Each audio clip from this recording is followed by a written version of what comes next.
and I'm a proud English teacher here at Summit High School. Please let me first say that I am honored and truly humbled to have been asked to be your speaker tonight for the graduating class of 2017. I have a strong connection to you as a class and to many of you as individuals. We have traveled a long road together, so thank you for the privilege of allowing me to speak to you one more time from my heart.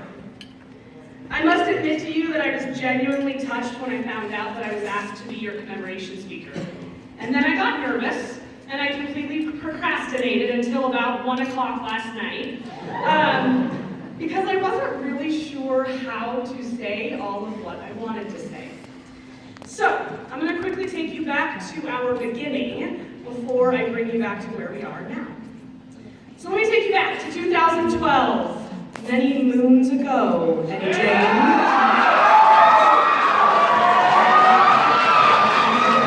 You were just beginning middle school, or getting ready to end your middle school. You were about 13 years old, and you could finally see the light at the awkward end to the days that are middle school. I had just been let go from my first year of teaching here at Summit High School due to low enrollment in student numbers when I was hired to teach you guys for your 8th grade year. Teaching high school here at SHS was, and still is, my dream job, and so I was absolutely devastated to be leaving the high school. I felt lost, and I was absolutely unsure of what my time as a middle school teacher would bring. I was incredibly nervous too. I felt like high school was my home. I didn't even really like myself as a middle schooler, so I wasn't really sure how I was supposed to like you all, let alone teach you. And then there were the warning signs. I have to be honest that you were a bit of an infamous class here in the district. And regardless of who I talked to about my new job with you, their reactions went something like this. Oh, yeah. You remember those kids? They were an interesting group. I kind of felt like I was failed before I even started, due to fail before I even started. So now you may feel like everyone, including me, had you all profiled from the start. But one of the most amazing things about you as a class has been watching you all grow and change so much over the past 5 years. I know that I don't know you all, but I have had over 65% of you as a student in some capacity, whether in 8th grade or in high school. And one of the things I love most about you is that you don't fit the mold and that you take pride in being different. From some of your teachers here at SHS and across the district, these are some of the words that were used to describe you all. Individual, outspoken, competitive, dedicated, full of sass, spirited, genuine, inspiring, compassionate, unique, negotiators, entertaining, and despite what everybody told me before I met you as middle schoolers, there were lots of people that said you were one of their favorite groups, and I can't agree more. Regardless of all of my personal reservations about teaching you as middle schoolers and the warning signs that were out there about you as a class, I honestly can't believe how quickly I grew to love you all so much. My favorite memory of you in middle school was the day that Miss Wilson and I changed all the rules.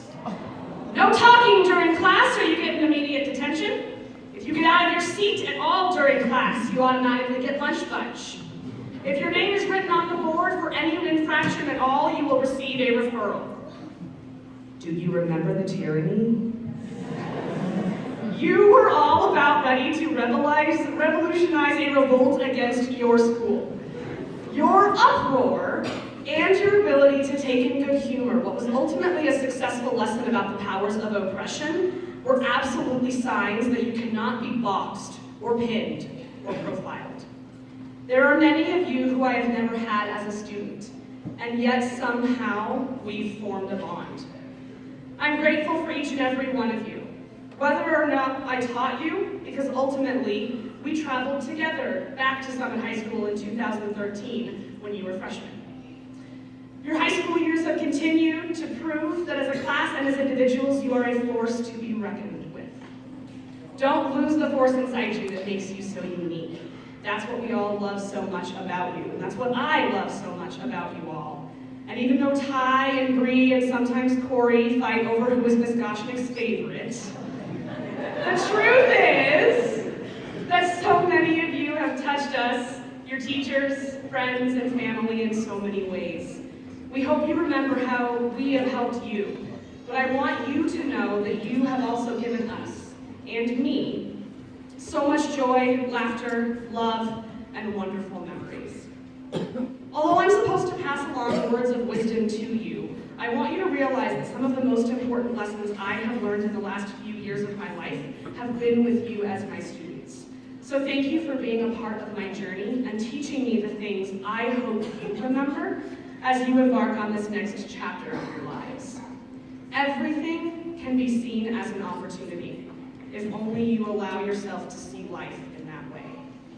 From one of my favorite poems called The Descent by William Carlos Williams, he says that no defeat is made up entirely of defeat, since the world it opens is always a place formerly unsuspected. I never could have suspected what would come of our time together, but you are a class that I will never forget. I hope that you also feel the same about one another. And I know that you might not know everybody in your class, and you might not like each other, but you all have grown up in some way together. And it is important for you to recognize the significance of tonight and tomorrow. This is the last time that you will be together as a group, as a class. Take in these moments, be present and in the moment. Listen with an open heart and an open mind, and not just tonight and tomorrow at graduation. Life will go by so much faster than you think. Be present in every moment, every day. As a last few pieces of wisdom, I would like to encourage you to do 3 things in your life. 1, live for your own truth, but respect others for also living their truth. Seek to understand others, not necessarily to agree with people who are different from you. 2, stay smart, stay informed. Find things that you are passionate about and never take for granted your access to information and education about all sides of any issue. 3, as an open-minded and informed person, given advice number 1 and 2, be humble. Admit when you are wrong, apologize to those you've hurt, and learn from your mistakes.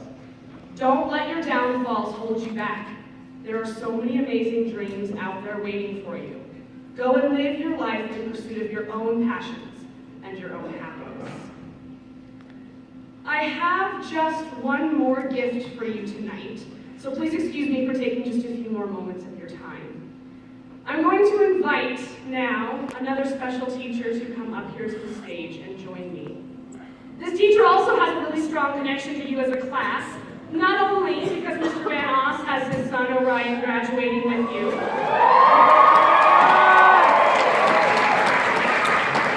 but also because you started your journey together.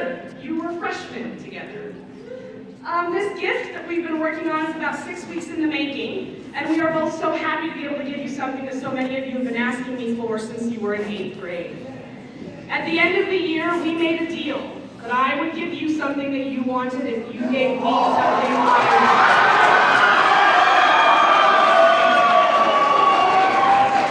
wanted. I made good on that deal to you, some of you, back then, but now I really just want to give you a gift to show you how much I love you, how much you have meant to me, and how much I truly hope that all of your dreams will come true. They are going to be on the other side.